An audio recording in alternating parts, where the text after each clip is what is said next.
வந்து எடுத்துக்கிறேன். இப்போ ஒரு கிளிப்பிங் எடுத்துக்கிறேன். டாக்டர் அம்பேத்கர் புகழ், டாக்டர் அம்பேத்கர் புகழ், டாக்டர் அம்பேத்கர் புகழ், டாக்டர் அம்பேத்கர் புகழ், டாக்டர்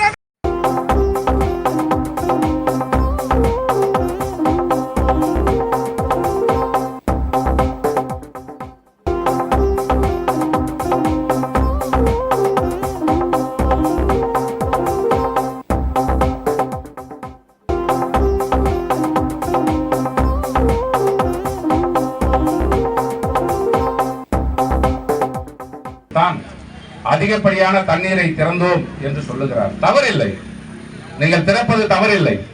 ஆனால் இந்த பென்சல் புயல் வலியுறுத்துகிறது.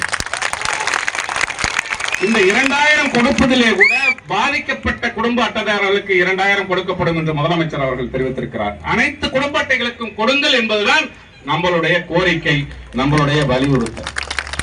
அதே மாதிரி ஒரு ஹெக்டேர் மகசூல் பாதித்த விவசாய நிலங்களுக்கு ஒரு ஹெக்டேருக்கு 15,000 ரூபாய் என முதலமைச்சர் அவர்கள் அறிவித்திருக்கிறார். அது போதாது. சாதாரணமா ஒரு ஏக்கர் பயிர் செய்யணும்னா 15,000 ரூபாய் செலவாகும் ஒரு ஏக்கருக்கு. எல்லாம் விவசாயிகள் தான் பெரும்பாலும் இருக்கிறோம். ஒரு ஏக்கர் நடவு நட வேண்டும் என்று சொன்னால் 15,000 ரூபாய் ஆகும் ஒரு ஏக்கருக்கு. ஒரு ஹெக்டேருக்கு 17,000 பத்தாது. ஒரு ஹெக்டேர் என்பது 2 ஏக்கர் 47 சென்ட். 2 ஏக்கர் 47 சென்ட்டுக்கு 17,000 என்பது போதாது.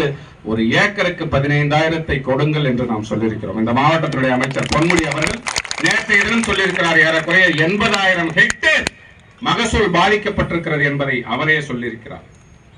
அவருடைய அறிக்கையிலே, அவருடைய பத்திரிகையாளர் சந்திப்பிலே சொல்லியிருக்கிறார். 80,000 ஹெக்டேர் என்றால் ஏறக்குறைய 2 லட்சம் ஏக்கர். 2 லட்சம் ஏக்கர் இந்த மாவட்டத்திலே பாதிக்கப்பட்டிருக்கிறது. ஒரு ஏக்கருக்கு 15,000 ரூபாய் கொடுங்கள் என்பதுதான் தேமுதிகவினுடைய கோரிக்கை. அதை தமிழக அரசு நிறைவேற்றவில்லை. அதே மாதிரி இந்த புதிய பேருந்து நிலையத்திலே கூட ஒவ்வொரு முறையும் தண்ணீர் நிற்கிறது. பாருங்க, அன்னைக்கு அண்ணி வந்து அதை கூட பார்த்துட்டு போனாங்க. இது ஒரு சாபக்கேடாக இருக்கிறது.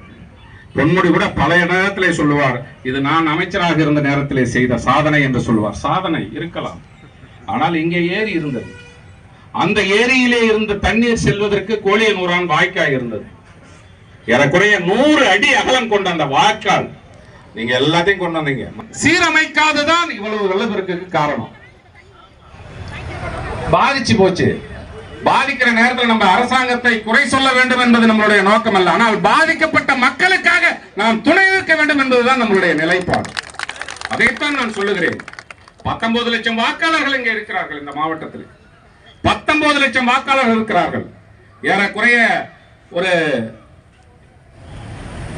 8-10 லட்சம் குடும்ப அட்டை கொடுங்கள். அதே போன்று பாதிக்கப்பட்ட மகசூல் பயிரிட்ட விவசாய நிலங்களுக்கு மகசூலால் சீரழிந்த விவசாயிகளுடைய வாழ்க்கையை காப்பாற்றுகின்ற வகையில், அவருடைய வாழ்வாதாரத்தை காப்பாற்றுகின்ற வகையில் உள்கட்டமைப்பு முற்றிலுமாக சீரழிந்திருக்கிறது. அந்த உள்கட்டமைப்பை பலப்படுத்துங்கள், சரிப்படுத்துங்கள். நிறைய இடத்திற்கு போக்குவரத்து துண்டிக்கப்பட்டிருக்கிறது. எனவே அதையெல்லாம் உடனடியாக சரி செய்ய வேண்டும் என்று வலியுறுத்தி இந்த ஆர்ப்பாட்டத்தை நாம் நடத்தினோம். நமக்கு ஒத்துழைப்பு கொடுத்த இந்த கூட்டத்திற்கு வருகை தந்த எல்லா அரசு நிறைவேற்றும் என்று நான் நம்புகிறேன். அதே சமயத்திலே ஒரு முன்னாள் சட்டமன்ற உறுப்பினர் என்ற முறையில் திருக்கோயிலூர் தொகுதியும், திருக்கோயிலூர் தொகுதியுடைய முன்னாள் சட்டமன்ற உறுப்பினர் நான, திருக்கோயிலூர் தொகுதியும் மிக அதிகமாக எங்களுக்கு வருத்தமாக இருக்கிறது. கொரோனா காலத்திலே திராவிட முன்னேற்ற கழகம், அதிமுக, அப்போது அதிமுக ஆட்சி, அவர்கள் செய்ய முடியாததை நாங்கள் செய்தோம். 78,000 குடும்பங்களுக்கு தேமுதிக சார்பிலே கொரோனா காலத்திலே நிதி உதவி 1.5 கோடி ரூபாய் செலவு பண்ணி நிதி உதவி கொடுத்தோம். ஆனால் இன்று பாதிக்கப்பட்டிருக்கிறது பல லட்சம் குடும்பங்கள், பல லட்சம் விவசாய நிலங்கள். எங்களுக்கு அவர்களுக்கு நிவாரணம் அளிக்கக்கூடிய அளவிற்கு பொருளாதாரம் இல்லை, ஆனால் மனம் இருக்கிறது.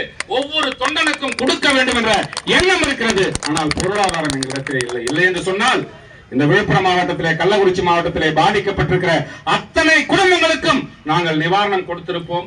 அப்படி ஈகையை சொல்லிக் கொடுத்த தலைவர் தான் எங்கள் தலைவர். எங்களால் முடிந்ததை செய்திருக்கிறோம். இந்த நேரத்திலே நான் உங்கள் மத்தியிலே சொல்லுவது, நான் ஒரு முன்னாள் சட்டமன்ற உறுப்பினர் என்ற முறையில் என்னுடைய 1 மாத ஓய்வூதியத்தை இந்த மாவட்டத்தினுடைய இந்த புயல் நிவாரண நிதியாக மாவட்ட ஆட்சியரிடம் கொடுக்கின்றேன் என்பதை சொல்லி இந்த கண்டன ஆர்ப்பாட்டம் போராட்டம் இது போராட்டம். அமரர் கேப்டன் ஆசியுடன் பெண்கள் புயலால் வாழ்விழந்த விழுப்புரம் மாவட்ட மக்களின் துயரை துடைக்க தவறிய தமிழக அரசை கண்டித்து தேமுதிக சார்பினிலே போராட்டம் இது போராட்டம், ஆர்ப்பாட்டம் இது ஆர்ப்பாட்டம், ஆர்ப்பாட்டம் இது ஆர்ப்பாட்டம். தேமுதிக பொதுச் செயலாளர் எங்கள் அந்நியார் ஆணைக்கிணங்க மகசூலை இழந்த விவசாயிகளுக்கு அதிகப்படியான நிதி உதவியை அளிக்க தவறிய தமிழக அரசை கண்டிக்கின்ற ஆர்ப்பாட்டம். தமிழக அரசே நடவடிக்கை எடு, நடவடிக்கை எடு. வாழ்விழந்த மக்களின் வாழ்வாதாரத்தை காப்பாற்ற உடனடியாக நடவடிக்கை எடு. துல்லியமாக தினசரி நடப்பு நிகழ்வுகளையும் கல்வி, விளையாட்டு, அரசியல், வாழ்க்கை முறை, மருத்துவம், தொழில்துறை, சினிமா, பொழுதுபோக்கு போன்ற பல்வேறு நிகழ்ச்சிகளையும் உடனுக்குடன் காண கேப்டன் டிவி மற்றும் கேப்டன் நியூஸ் சமூக வலைத்தள பக்கங்களோடு இணைந்திருங்கள். உங்கள் வணிகத்தை கேப்டன் டிவி மற்றும் கேப்டன் நியூஸில் விளம்பரத்தின் மூலம் மேம்படுத்த விருப்பமா? உடனே கீழே கொடுக்கப்படும் எண்ணிற்கு தொடர்பு கொள்ளுங்கள்.